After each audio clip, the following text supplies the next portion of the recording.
So today we're going to attempt to make a draw board for a bow. It's 8 degrees here in New York, so it's going to be hard to get outside and shoot. So that's why this bag's set up in the shop, so that we can practice our technique inside. But I want to be able to work on the bow, and I have all these tools in the shop, and none of them have to do with archery. A tool that I know that I can make that's crucial for measuring draw length and poundage is a draw board. Now, I've got a couple options that I can work through when I'm making the draw board. I know I need a winch, so I went over to Harbor Freight and picked up a trailer winch. The other option I have is I can use a metal bar. A lot of guys use a metal bar. Some people use wood, but I've got a couple of options here I can work with. I have this Delrin plastic to go to the throat of the grip, so when it's drawing it holds it like right at the throat of the grip. I think I'm probably going to use this Delrin. I'm going to try this first, but if not, I've got an 1.25" wooden dowel. I'm going to put it on a 2x4, and what I'm going to do, rather than mount it sideways like this, I'm going to put it above the draw board, so the throat of the grip will be lower than the cable pulls, because when you draw a bow, you'll notice that the D-loop is higher than the throat of the grip, and ultimately if you're drawing it on an even plane, I feel like that doesn't give you a true draw length. So I'm going to raise it up a little bit. I'll put the measurements right in line with the D-loop, so that when I draw it fully, then I'll know exactly where the throat of the knock is measuring, and then of course to the end of the D-loop, so that'll give me my D-loop length. Well, that's the plan anyway. We'll see how it works. I'll bring you in close for some of the stuff, and I'll show you how I'm going to do it. I went through all the wood, and I've only got 1 2x4 left. So maybe I'll make it 5 feet to start. Sounds a little excessive though.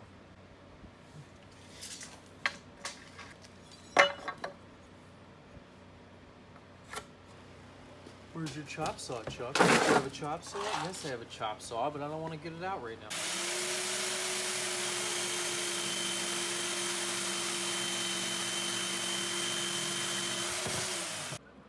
Seven and a half, 7. We'll make it 9, because I can't make it in quarters. Go there. Get out of there.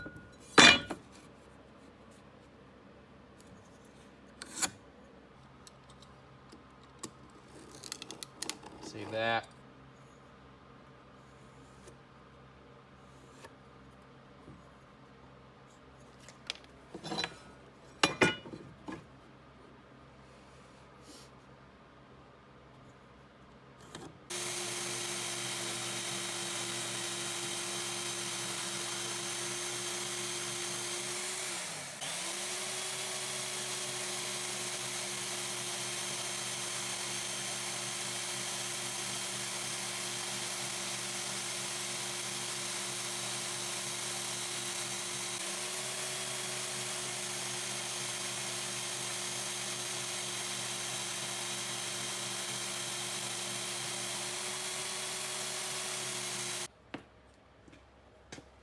I'll definitely be able to make blocks for my children.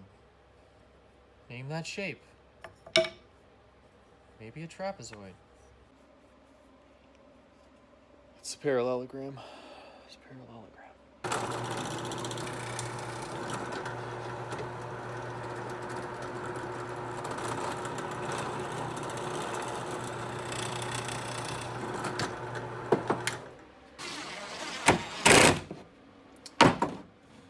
Looks like I chose the right screw for the job.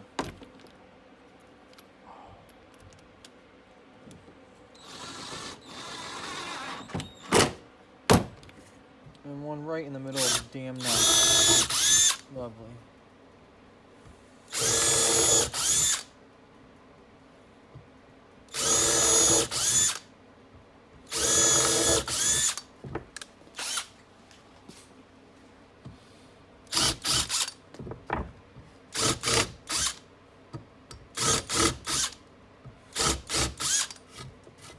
countersink them. Why not?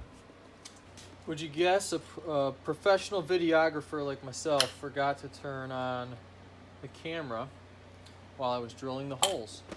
But as you can see, my genius knows no bounds when it comes to woodworking. Thank God this is not my profession.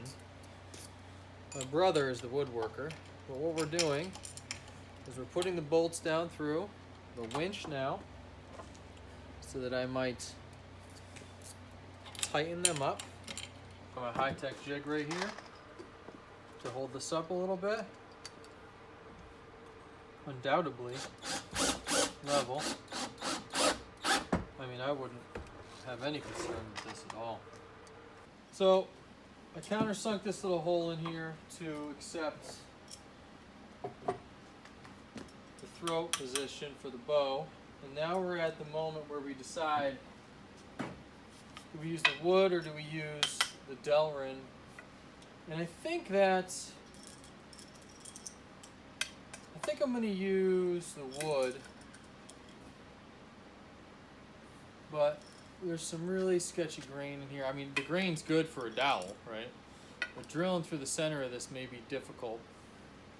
I'm not so much worried about it bending anymore. I got this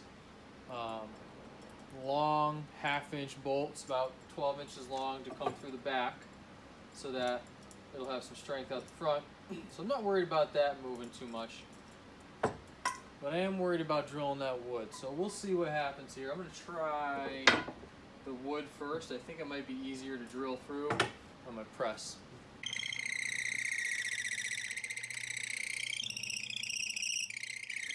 A little bit off, but I don't think that's going to matter too much. All that we care about is a measure from the front of this, where the throat hits, all the way back. That's the draw length measurement. Guess I'll have to drill it from the other side now. Little redneck ingenuity, huh? We'll get it done. I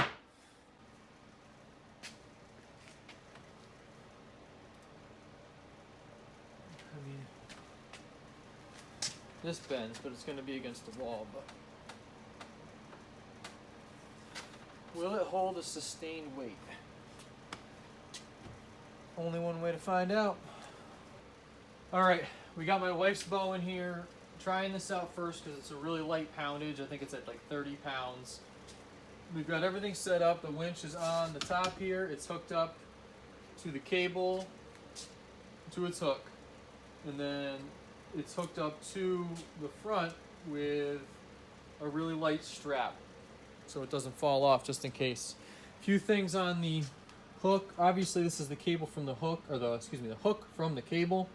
I've got a secondary hook here to go into the D-loop, and then as a safety precaution in case anything fails, there's a piece of paracord that goes around the hook. So if this one fails or the D-loop fails for whatever reason, it'll catch on this one. I can't imagine that this would fail, but if it all fails, there's an arrow in there because you never want to shoot a bow without an arrow. Trust me, I know. We will see what happens. We're going to crank it slow, paying close attention to the string stops, which are here, and when they hit the cable, we want to stop. Or hit the string. So slow and easy.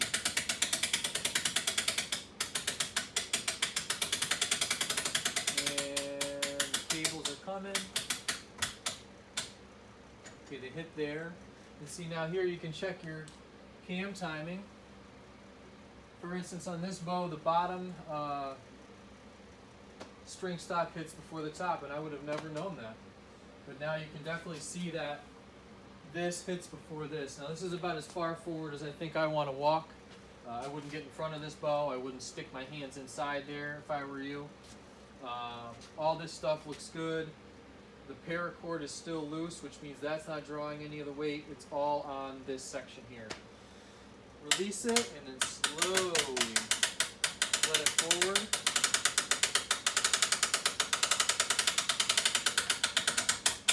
Even right about there.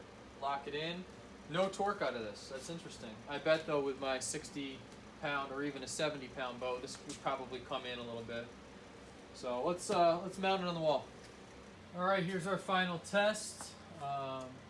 this is likely not where it will live. This is just to get it up on the wall. Again, winch hooked up to the hook, hooked up to the secondary hook with the paracord and the arrow in there. Let's see what flexes and what doesn't. Coming back until we hit the draw stop.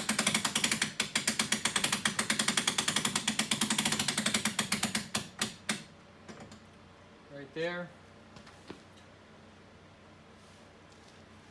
So it looks like, and it's not lost on me, that it does go like this. I thought maybe it would come harder this way and I would get a more straight draw so I could put my yardstick here. But I think it's because it's such a light draw bow. I think the heavier draw would force this to come up straighter.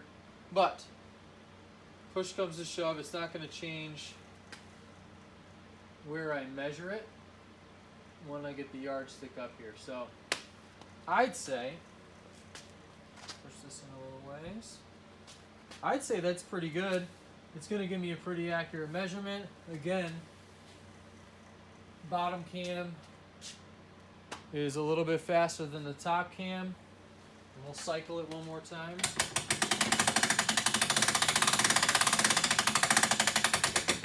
All the way down, lock in, coming back, make sure we're all safe. Back to the draw stop. That's just settling into the throat of the bow. That's about full draw right there. I don't see anything torquing. It's actually super solid against this wall. This hasn't moved. Not getting too far in front of the bow. Really doesn't bend all that much. Really at all. We'll cycle one last time. We'll watch for that. Reset. Safe on there. Yep, just settles into the throat. Perfect. So it doesn't got to be pretty. However, I'll probably pull this off, clean up the end, make a cap for it, stain it all just because it'll make it look pretty, but it'll probably drop a little bit lower. My bow's a little taller, but I think I'll get in there. And then I'll have plenty of room for my rolling stand that's going to have my my bench, my bow vise and my bow press. So pretty good. Pretty easy build. This thing was $23. Everything else I had in the house. So that's a lie.